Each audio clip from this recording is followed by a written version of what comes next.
Saksakalyan gunarnavasya Vande Guru Sri Charanaravindan.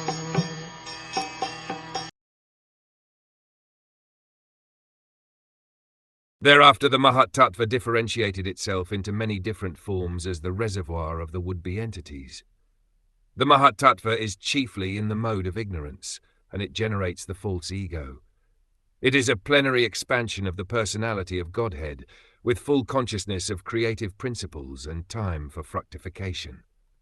The Mahatattva is the via medium between pure spirit and material existence.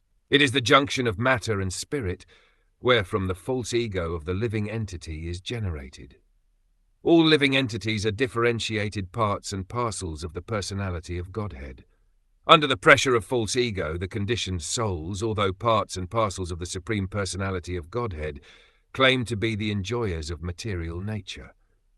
This false ego is the binding force of material existence. The Lord again and again gives a chance to the bewildered conditioned souls to get free from this false ego, and that is why the material creation takes place at intervals. He gives the conditioned souls all facilities for rectifying the activities of the false ego, but he does not interfere with their small independence as parts and parcels of the Lord.